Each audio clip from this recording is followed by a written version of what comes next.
Hello everyone, welcome to another episode of the MTG Arena Top 10, and we're going to be doing, this time, Top 10 Oxen. Well, normally it's February that we do something Valentine's related or love related, or if I had to go back to last time, a little bit of related. But it's not that easy to come up with topics about that. However, it's easy to come up with topics for Top 10 Oxen, especially when we're celebrating the Chinese New Year. Happy New Year everyone, may you guys enjoy the new lunar calendar and whatnot. So we're gonna go over the different oxen in Magic the Gathering. So if you just go search and gather, and you search for ox, not fox, ox, there are 17 actual oxen. Well, there is one that it's not an actual oxen, so it makes it here into not quite their list. This is Torian Mauler. Pretty much, it's now a commander. It's more an okay card in Commander. It originally came out in Lorwyn. People were actually speculating that this was going to be good until people realized that Bitter Blossom and Fairies were just much better for them in the meta. That said, Torian Mauler is not so bad. Two in the red for a 2/2. Now, this does look like weird stats, especially if you're used to seeing Oxen in current Magic nowadays. But there is some precedent for this. We'll get to that later in the top 10. But for now, Torian Mauler did not quite make it because it's actually a shapeshifter. It's actually not an ox.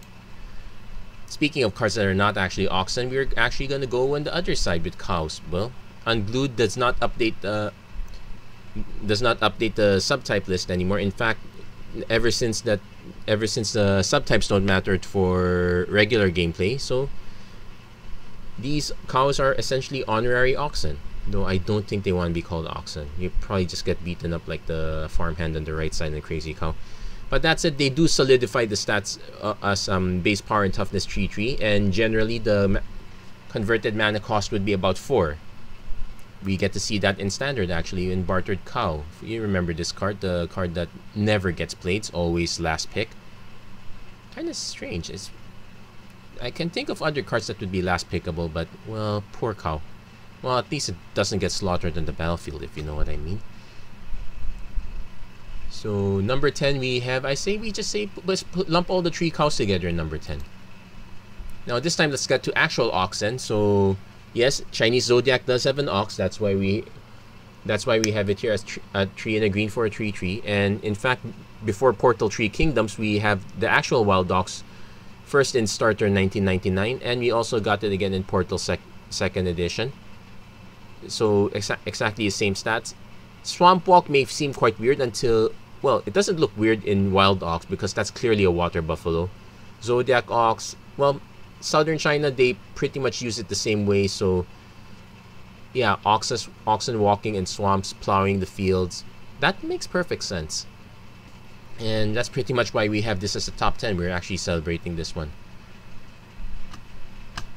Number 8, we're gonna continue with basically the last of the 3/3s for 4 mana. This one's a slightly better. Porphyro's Emissary. This one made it into limited by having a very relevant ability. Well, Menace. This one was pre-Menace, so it has it all spelled out. But also having it as Bestow for, well, it's quite expensive, but it does get the job done. It does finish games very well, especially if you can drop a big guy, have it monstrous, then bestow this on top of that. Ooh, scary. Now, Porphyro's Emissary, this one's pretty much a cycle, no actual relevance to Greek mythology. At least not this one. There's another one that will be coming up soon that will be more relevant. But that's number 8, and this is pretty much the last of the 3/3s for 4 mana. We're going to go on to different territory here. Number 7, so this is what we actually think of when we talk about oxen. It's basically a vanilla creature. So the more common one is Pillarfield Ox, 4 mana for a 2/4. So usually when we think of oxen, it's much bigger backside, some amount of front side.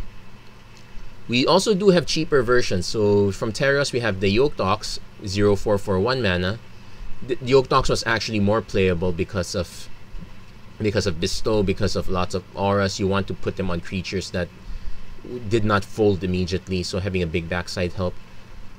And these guys eventually became core set staples from time to time. So That's why they're up here at number 7. It's kind of setting the standard. For not setting the standard, but being a bit higher for a different reason, we have Arc Runner. So 2 and a red for a 5/1 with haste, and at the beginning of the end step, you have to sacrifice Arc Runner. So this one is actually this one's basically the common version of a series of rares, starting off with Ball Lightning, then all the way from Alpha, then it gets plane shifted and color shifted into Groundbreaker for Planar Chaos.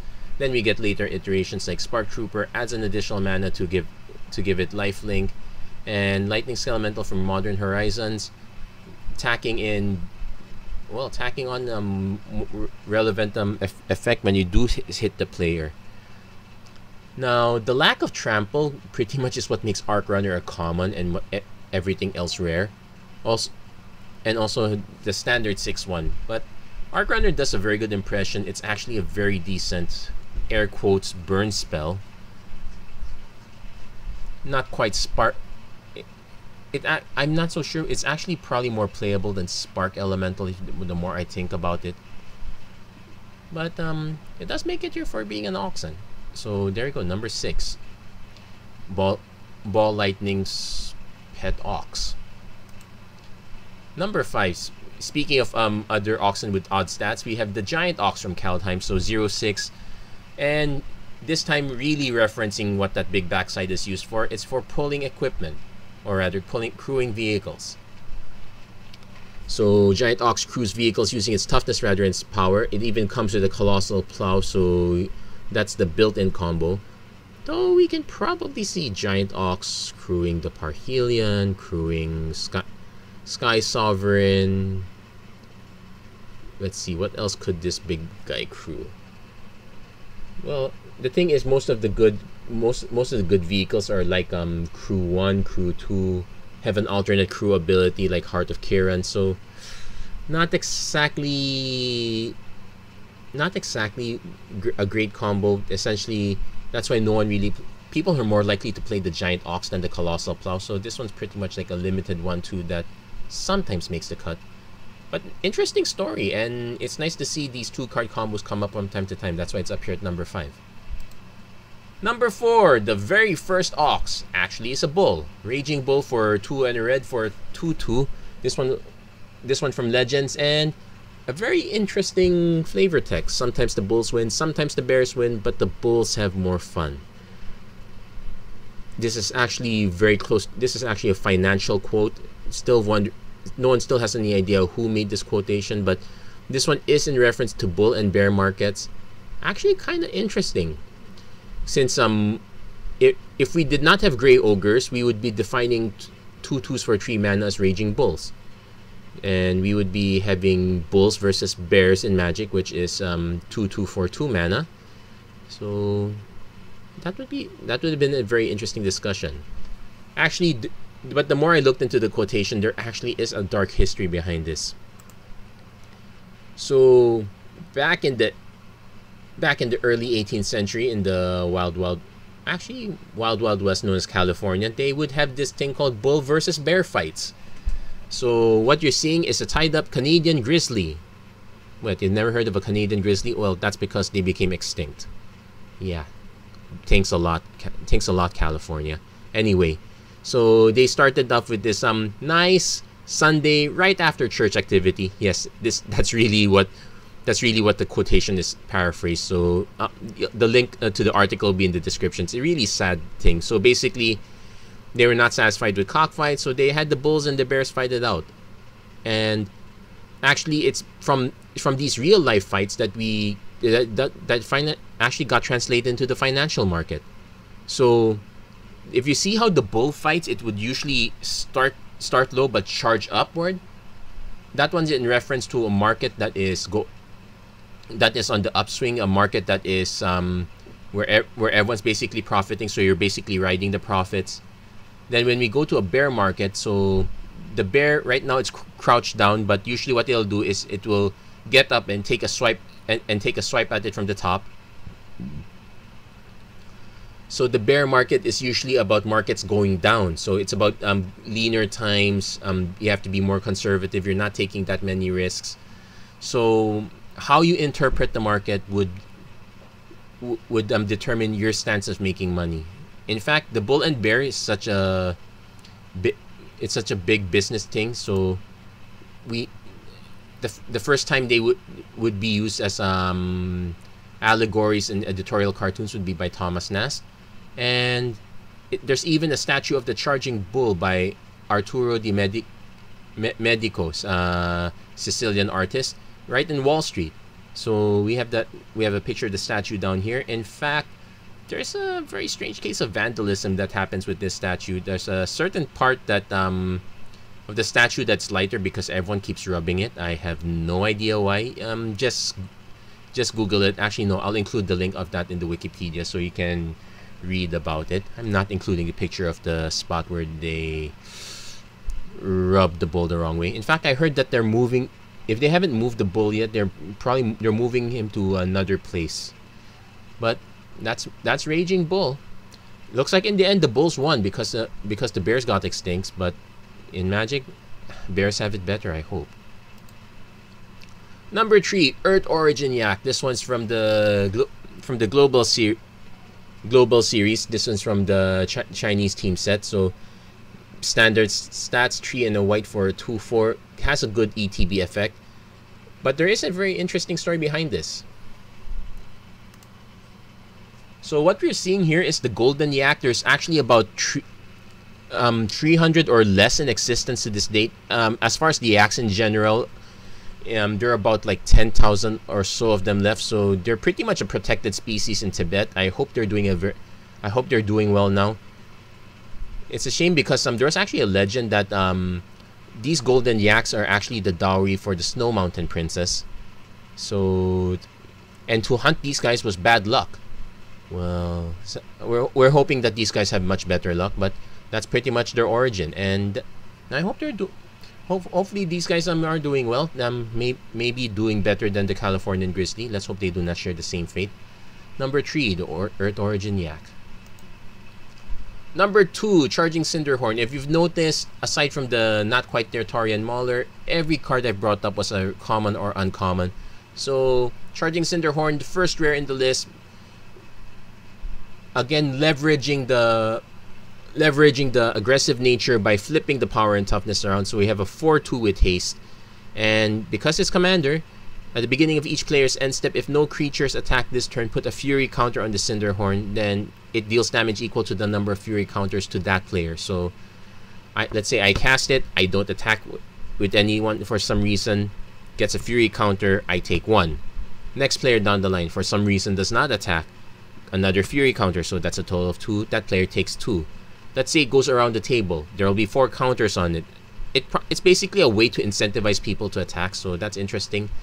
Though 2 toughness, I'm not very familiar with the politics and about deck building for commander in general. So what normally seems very squishy at 4/2, and those are fury counters. It's not like the Ox is getting any bigger. So it's for a threat. It's not exactly the most assuming, but it's up there for being a rare. And if the rare is here at number 2, you can guess what number 1 is. It's Ox of Agonas. This is the Cretan Bull analog from Terros Beyond Death. We've probably seen this a lot, especially against some Black-Red Sacrifice or Arachno Sacrifice. Some versions of Mono Red have this as well. So it's 3 red for 4/2 again. So same stats as the Cinderhorn. Well, higher casting cost because when it ETBs, you discard your hand and draw 3 cards, and it has the ability to escape. And when it escapes, it's even bigger as a 5/3.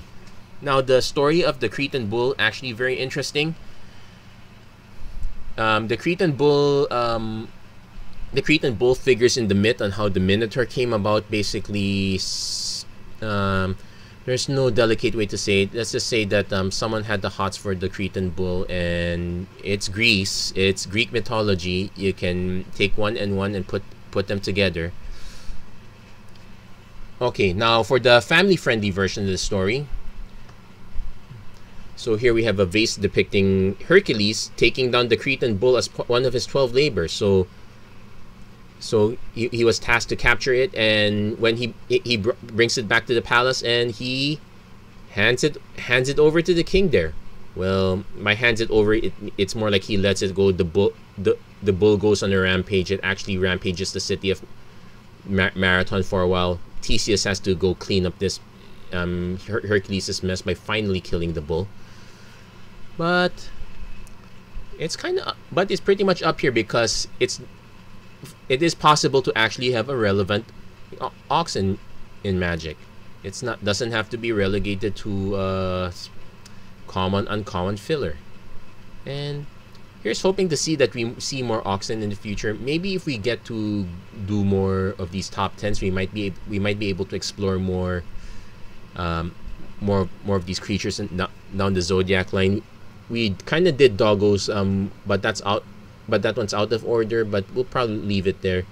I don't remember what's next, but there are plenty in line, so there's actually a lot of stories to talk about this. And that's it for this episode of MTG Arena Top 10. If you like what you saw, please don't forget to like, share, and subscribe. Turn on notifications and whatnot. And as always, just as I wished before, may you have a better year than last year. Have a great year, everyone. Take care.